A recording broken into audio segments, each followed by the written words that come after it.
बिस्मिल्लाहिर्रहमानिर्रहीम। Hello everyone, my name is Tahzeeb Khan from Paradise Hope. So guys, यहाँ पर आप देख सकते हो यहाँ पर मेरे पास दो ESP डिवाइसेस हैं। इसके अंदर मैंने MQTT प्रोटोकॉल का यूज़ किया है। दोनों में सेम एग्जैक्टली सेम कोड पड़ा हुआ है। मैं आपको कोड दिखाता हूँ मैंने इसमें कौन सा कोड डाला वो ये देख सकते हो। एग्जैक्टली सेम कोड पड़ा हुआ है इन दोनों के अंदर। हाँ, इस कोड को मैं प्रोवाइड कर दूंगा। इसके अंदर बहुत सारे फीचर्स हैं, जैसे कि आप OTA कर सकते हो, यानी आप अपने इस ESP के कोड को विदाउट फिज़िकल कनेक्शन आप इसके कोड को अपडेट कर सकते हो। इसके अंदर डॉट बिन को डाल सकते हो, एक वो भी फीचर है। बहुत सारे मैंने इसके अंदर चीज़ें बनाई हुई हैं। तो अभी मैं जो डिस्कस कर रहा हूँ वो ये है कि कैसे आप सेम कोड का यूज़ करके और मल्टीपल अपने जो डिवाइसेस हैं वो कंट्रोल कर सकते हो। अभी यहाँ हमारे केस में हमने इन दोनों के अंदर कोड डाला है, सेम कोड डाला हुआ है, राइट। तो मैं इन दोनों को कंट्रोल कर सकता हूँ, एक ही मतलब सिस्टम से कंट्रोल कर सकता हूँ। जैसे आप देख सकते हो मैंने ESP8266 का ये वाला जो है जो डिवाइस ID है वो इस पर्टिकुलर के लिए यहाँ पर दिया गया है, ठीक है। अगर मैं यहाँ पर इसके अंदर ब्लिंक टॉपिक को सब्सक्राइब करके इस वाले डिवाइस के लिए जो है ये डिवाइस ID है, अगर मैं इसको पब्लिश करता हूँ तो आप देखेंगे इसकी जो आप ब्लिंक है ये LED हमारी 600 मिली सेकेंड के लिए ब्लिंक हो रही है। अगर मैं इसको यहाँ पर 60 करता हूँ तो ये 60 सेकेंड्स के लिए ब्लिंक होगी इस तरह से। तो अभी जो दूसरा डिवाइस है इसकी हमें डिवाइस ID पता होनी चाहिए। तो उसके लिए क्या है, मैंने यहाँ पर ऑलरेडी इसको सेव किया हुआ था डिवाइस ID। तो देखो ये इसकी यहाँ पर डिवाइस ID मैंने डाल के रखी हुई थी, क्योंकि मैं इसको तो इसकी डिवाइस ID मैंने कॉपी की और ये डिवाइस ID मैं यहाँ पर जाके इसको डालता हूँ, ठीक है। तो अब मैं इसमें ये डिवाइस ID ये डालता हूँ और यहाँ पर मैं अगर अभी देखो यहाँ पैरेलली आपको दिखाता हूँ, देखो ये अभी ब्लिंक नहीं हो रहा। अगर मैं पब्लिश करूँगा तो ब्लिंक होगा भी नहीं, क्योंकि यहाँ पर मैंने इसके अंदर मैसेज पास नहीं किया। तो मैं मैसेज पास करता हूँ कि इसको 500 सेकेंड्स के लिए ब्लिंक होना है।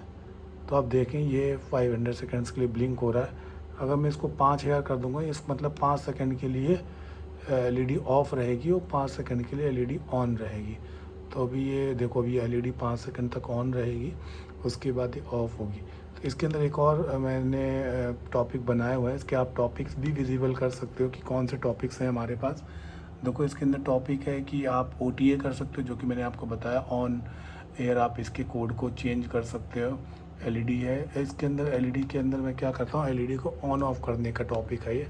अगर मैं यहाँ पे इस पर्टिकुलर डिवाइस के लिए LED को ऑन करने के लिए कमांड दूंगा तो ये ऑन होगी। यहाँ से मैंने ऑन लिखा, इसके अंदर मैंने कैपिटल और स्मॉल केस को भी हैंडल किया, चाहे मैं कैपिटल में ऑन लिखूँ या स्मॉल में, दोनों चीज़ें परफेक्टली वर्क कर रही होती हैं। अभी मैंने पब्लिश किया, अभी देखना उधर हो गया है ऑलरेडी ऑन। तो अभी मैं इसको एक बार ऑफ़ करता हूँ।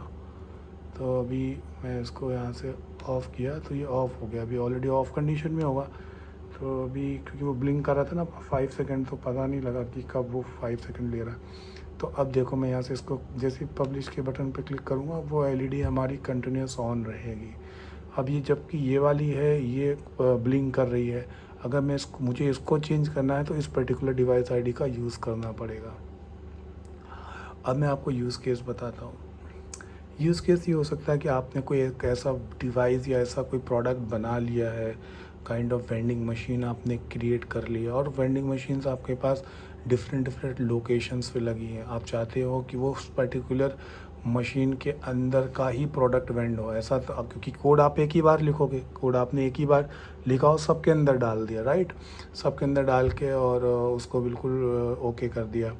अब आपके पास सिस्टम भी एक ही होगा। अगर आप हर एक वेंडिंग मशीन के लिए या हर एक किसी प्रोडक्ट के लिए अलग अलग तरह की मतलब सिस्टम क्रिएट करोगे तो वो फिजिबल भी नहीं हो पाएगा, हो भी जाएगा तो उसकी कॉस्टिंग कितनी आ जाएगी। तो आपने क्या किया, एक बार कोड लिखा, आपने सारे जितने भी आपके डिवाइसेस हैं उसमें आपने सबको अपलोड कर दिया। अब आप उसको अपना डेटाबेस से कनेक्ट करके APIs बना के उसको प्लग इन प्ले कर सकते हो UI के साथ, ठीक है। तो ये यूज़ केस होता है। एक यूज़ केस ये भी हो सकता है कि फॉर एग्ज़ाम्पल आपने कोई ऐसा एक लॉक बना दिया, लॉक बनाया आपने पर्टिकुलर और उस लॉक को क्या किया, अपने ESP8266 से कंट्रोल कर रहा है कि अगर मैं सही पासवर्ड डालूँगा तो वो लॉक ओपन हो जाना चाहिए। लॉक ओपन होने का मतलब आपको सिंपली पता है कि आप कोई भी एक पिन को हाई कर देंगे।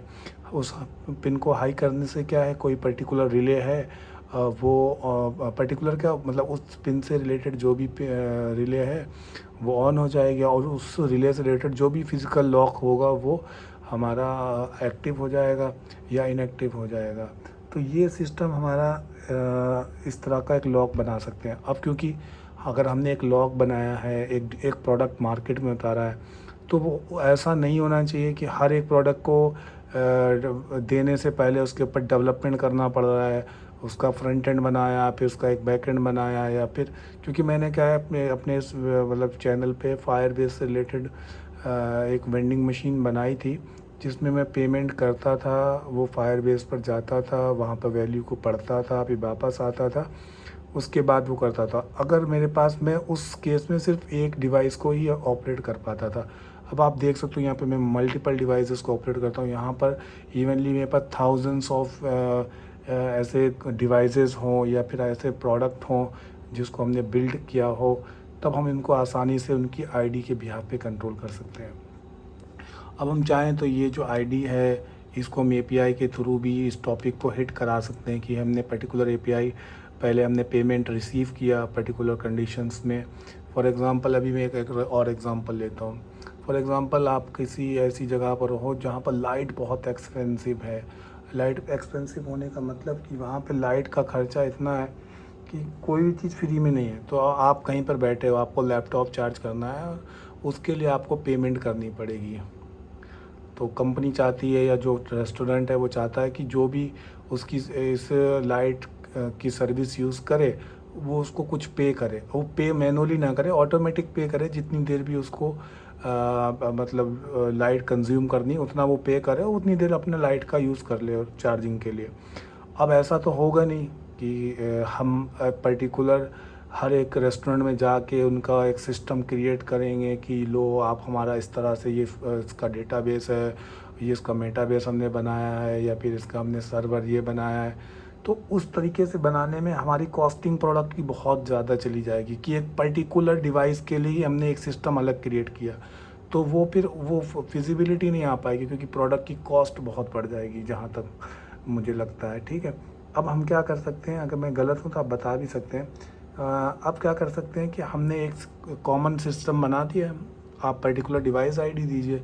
अब क्योंकि ये डिवाइस आईडी आप मैप कर सकते हो अपने डेटाबेस से। फॉर एग्जांपल इसको मैं बोल रहा हूँ डिवाइस 1, इसको डिवाइस 2। अब मैंने बैक एंड से एपीआई हिट करी, मैंने बोला डिवाइस 1 को एक्टिवेट करो, मतलब उसके लॉक एक्टिवेट करो ताकि वो लाइट का यूज़ कर पाए वो पर्टिकुलर रेस्टोरेंट, या फिर हमने रेस्टोरेंट के नाम से उसको एपीआई हिट कराए कि ये रेस्टोरेंट है, इसका जो चार्जिंग सिस्टम है उसका स्लॉट एक्टिव करो। तो वो पर्टिकुलर केस में हम उसको इस तरह से कर सकते हैं, राइट। अब क्योंकि एक रेस्टोरेंट है, हो सकता है कई सारे इसमें टेबल्स हों, कई सारी जगहें हों, तो इन पिन्स का यूज़ करके हम एक ही डिवाइस से उन सभी पिन्स को ऑपरेट कर सकते हैं। अभी जैसे कि मैं पर्टिकुलर यहाँ पर हमने कोई ऐसा सिर्फ ऑन पास कर रहे हैं, हम चाहें तो यहाँ पर पर्टिकुलर टेबल या पर्टिकुलर स्लॉट पे कौन सा हमारे पिन हाई करनी है वो भी हम डिसाइड कर सकते हैं, जिस सिस्टम को थोड़ा और बढ़िया इम्प्रूव कर सकते हैं। तो कहने का मतलब ये है कि आपने एक बार सिस्टम बनाया, आपने एक पीसीबी बिल्ड कर दी, आपने सब कुछ अपना उसमें सिस्टम सेट कर दिया, अब आप पर्टिकुलर डिवाइस बेच रहे हो। अब उसमें क्या करना है कि पर्टिकुलर सिस्टम में आप जैसे कि इस केस में मैं आपको बता रहा हूँ कि जैसे आपने एक बार सिस्टम में अपना वाईफाई एक बार जो है सबके लिए सेट कर दिया कि हाँ सबका वाईफाई का पासवर्ड और नंबर सेम ही होगा, मतलब SSID सेम ही होगा। अगर पर्टिकुलर बंदे को चेंज करना है अपने वाईफाई का पासवर्ड कि हाँ यार मेरा तो वाईफाई इस रेस्टोरेंट में इस नाम से यूज़ होता है, तो इनिशियल सेटअप में उसको वाईफाई का पासवर्ड सेम रखना पड़ेगा। एक बार उसको वाईफाई नेटवर्क से कनेक्ट करना पड़ेगा और उसको यूआई के थ्रू हम एक्सेस देंगे ताकि वो अपना वाईफाई चेंज कर पाए। जैसे कि आप देख सकते हो ये मैंने वाईफाई टॉपिक बेस बनाया हुआ है, इसके अंदर आप ESP वाईफाई, इसके बाद डिवाइस आईडी पास करेंगे और इसके बाद इसके अंदर आप वाईफाई का SSID एंड पासवर्ड पास करेंगे। तो आप इस किसी भी पर्टिकुलर जो हमारा वाईफाई है उसका पासवर्ड आप चेंज कर पाओगे। कितनी अच्छी बात है ना कि आपने फिर बिना without physical connection, without code आपने वाईफाई का पासवर्ड चेंज कर लिया। अब हो सकता है कि पर्टिकुलर रिक्वायरमेंट के हिसाब से अभी रेस्टोरेंट वाला बोलता है कि नहीं यार, मेरा ना ऐसा है कि यार मुझे थोड़ा सिस्टम अपग्रेड करना है। अपग्रेड का मतलब कि हो सकता है कि उसको एक स्लॉट पे दो उसके पास चार्जिंग पॉइंट्स हों, तो मुझे 2 पिन एक्टिव करनी है एक साथ। ऐसा नहीं है कि मुझे एक एक करके करनी है। तो हम क्या कर सकते हैं, इस सिस्टम को अपग्रेड कर सकते हैं। एक ही एपीआई कॉल में हम 2 स्लॉट्स को या 2 पिन्स को हाई कर देंगे। हम चाहें तो बैकएंड में जाके इंडिविजुअली 2 बार कॉल करा सकते हैं, जैसे हम यहाँ पर अभी करा रहे हैं, लेकिन हम चाहते हैं कि इस सिस्टम को हम अपग्रेड करके ही दें। तो मैंने इसके अंदर क्या किया, इसके अंदर OTA का भी फीचर दिया हुआ। देखो यहाँ पर OTA का फीचर है, ESP OTA। आप अपना डिवाइस आईडी डालिए और जो भी आपने से मतलब ये कोड तो बेसिकली आपको बनाना ही पड़ेगा। हाँ, आपने यूज़र की रिक्वायरमेंट समझ के कोड बनाया। कोड बनाने के बाद आप गए, कहाँ जाएंगे आप जाएंगे स्केच के अंदर और एक्सपोर्ट कंपाइल्ड बिन करेंगे। उसको एक एक्सपोर्ट करने के बाद आप क्या करेंगे, यहाँ पर आप जाएंगे और ESP का टॉपिक है OTA, आप इसमें जाएंगे और इसमें अपग्रेड करेंगे। तो अपग्रेड किस तरीके से करेंगे, देखो OTA अपडेट है, इसमें आप पास करेंगे अपडेट का, आप लिखेंगे अपडेट कॉलन करके और देन उसको अपग्रेड करेंगे। मेरे पास एक्चुअली इसका URL भी था, अब वो भी मैं दिखा नहीं पाऊँगा शायद, 1 मिनट में दिखाता हूँ। लेट मी, मैंने यहाँ पर ओके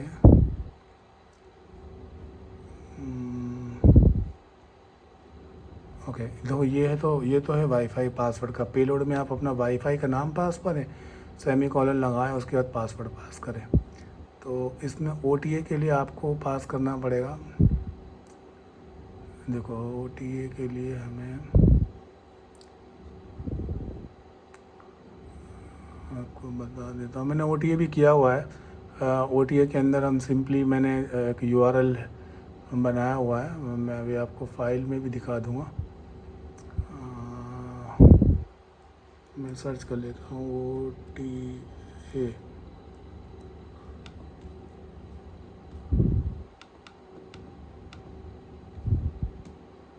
ये अपडेट लिखता हूँ, अपडेट।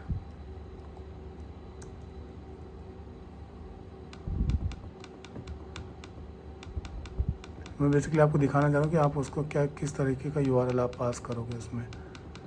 तो अपडेट कॉलन में लगाता हूँ।